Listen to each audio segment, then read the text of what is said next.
નમસ્કાર.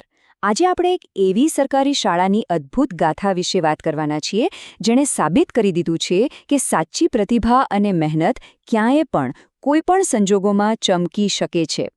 આ કહાણી છે ગાંધીનગર જિલ્લાની પાલજ ગામની સરકારી પ્રાથમિક શાળાની. તો ચાલો આ અસાધારણ સિદ્ધિને નજીકથી જાણીએ.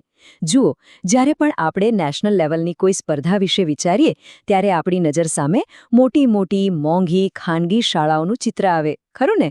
પણ આ વખતે એક સરકારી પ્રાથમિક શાળાએ એ બધી જ ધારણાઓને ખોટી પાડીને રાષ્ટ્રીય મંચ પર પોતાનો ડંકો વગાડ્યો છે. અને આ કોઈ નાનીસૂની સિદ્ધિ નથી.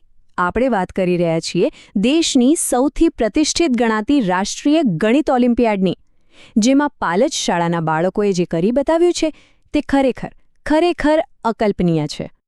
આંકડાઓ પર એક નજર નાખો તો ખ્યાલ આવશે કે આ કેટલું મોટું છે. આ સ્પર્ધાના પહેલા જ તબક્કામાં ફક્ત એક જ શાળામાંથી 312 વિદ્યાર્થીઓએ ભાગ લીધો. આટલી મોટી સંખ્યા પોતે જ એ શાળાના જુસ્સા અને તૈયારીની સાબિતી આપે છે. અને વાત અહીં જ નથી અટકતી. એ 312માંથી 108 વિદ્યાર્થીઓ મેડલ જીતીને આવ્યા. આ કોઈ સામાન્ય આંકડો નથી. આ બતાવે છે કે બાળકોએ કેટલી સખત મહેનત કરી હશે. અને જરા આ મેડલનું લિસ્ટ તો જુઓ. 28 ગોલ્ડ મેડલ, 60 સિલ્વર અને 20 બ્રોન્ઝ મેડલ. મતલબ કે આ માત્ર એક જીત નથી, પણ દરેક સ્તરે વિદ્યાર્થીઓની ઉત્કૃષ્ટતાનો જીવંત પુરાવો છે. આટલી મોટી સફળતામાંથી પણ કેટલાક વિદ્યાર્થીઓ એવા હતા જેઓ સ્પર્ધાના સૌથી ઊંચા સ્તર સુધી પહોંચ્યા અને શાળાનું નામ આખા દેશમાં રોશન કર્યું. આ છે આપણા એ 6 હીરા: વ્યાસપ્રિયાંશી, મકવાણા વિજય, બિહોલા જયવીર, કોલી કવિતા, ચાવડા આરાધના અને રાવળ કૃણાલાબા. આ એ વિદ્યાર્થીઓ છે જેમણે નેશનલ લેવલ માટે ક્વોલિફાય કરીને પોતાની શાળાની ક્ષમતા આખા દેશને બતાવી છે. તો સૌથી મોટો સવાલ એ છે કે આ બધું શક્ય બન્યું કેવી રીતે? આ અકલ્પનીય સફળતા પાછળનું રહસ્ય શું છે? વેલ, આ કોઈ રાતોરાત થયેલો ચમત્કાર નહોતો. આની પાછળ હતી એક ચોક્કસ યોજના અને ખૂબ જ સમર્પણ. કોઈ પણ મોટી સફળતાનો પાયો તેના નેતૃત્વ પર હોય છે. અહીંયા આ સફળતાનો શ્રેય જાય છે શાળાના આચાર્ય શ્રી હિતેશભાઈ પટેલ અને એમની આખી ટીમને. એમના વિઝન અને શિક્ષકોની મહેનતે જ આ ચમત્કાર સર્જ્યો છે. એમણે એકદમ સિસ્ટમેટિક રીતે કામ કર્યું. વિદ્યાર્થીઓ માટે નિયમિત ગાઈડન્સ સેશન રાખવામાં આવતા, ખાસ પ્રેક્ટિસ અને મોડેલ ટેસ્ટ લેવાતા, દરેક બાળક પર વ્યક્તિગત ધ્યાન આપવામાં આવતું અને સૌથી અગત્યનું, એમના ગણિતના પાયાના કોન્સેપ્ટ મજબૂત કરવામાં આવ્યા. અને જુઓ, અહીં લક્ષ્ય ખાલી પરીક્ષા પાસ કરીને મેડલ જીતવાનો જ નહોતો. અસલી હેતુ તો બાળકોમાં લોજિકલ થિંકિંગ એટલે કે તાર્કિક વિચારસરણી વિકસાવવાનો હતો. ગણિતને જોવાનું દૃષ્ટિકોણ બદલવાનો અને કોઈ પણ સમસ્યાને ઉકેલવાની ક્ષમતા વધારવાનો હતો.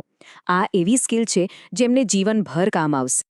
સાચું કહું તો આ સિદ્ધિની અસર ફક્ત મેડલ અને સર્ટિફિકેટ કરતાં ઘણી વધારે ઊંડી છે. એની અસર બાળકો, શાળા અને આખા ગામ પર પડી છે. શાળાના આચાર્ય હિતેશભાઈ પટેલે બહુ જ સરસ વાત કહી.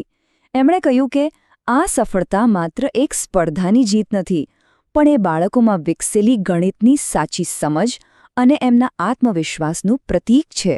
અને આનાથી મોટી વાત શું હોઈ શકે?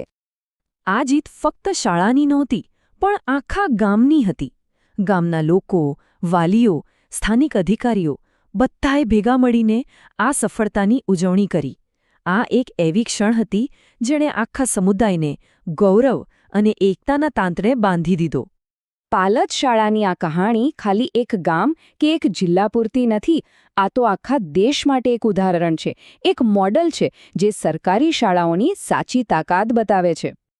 આમાંથી મળતો સંદેશ એકદમ સ્પષ્ટ અને જોરદાર છે. જો સાચું સમર્પણ હોય, યોગ્ય માર્ગદર્શન મળે, તો સરકારી શાળાઓ પણ નેશનલ લેવલ પર અસાધારણ પરિણામો લાવી શકે છે. આ તસવીર જુઓ. એક તરફ શાળાની સાદગી છે અને બીજી તરફ એના વિદ્યાર્થીઓની આભને આમતી સિદ્ધિ. આ દ્રશ્ય જ બધું કહી દે છે. સફળ થવા માટે ભવ્ય બિલ્ડિંગો કે મોટી સુવિધાઓની નહીં, પણ મજબૂત ઇરાદા અને સાચા માર્ગદર્શનની જરૂર હોય છે.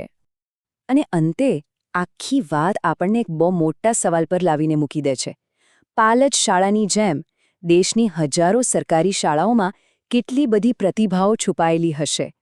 આપણી સરકારી શાળાઓની સાચી ક્ષમતા ખરેખર શું છે? આ સવાલ સાથે અમે તમને વિચારવા માટે છોડીએ છીએ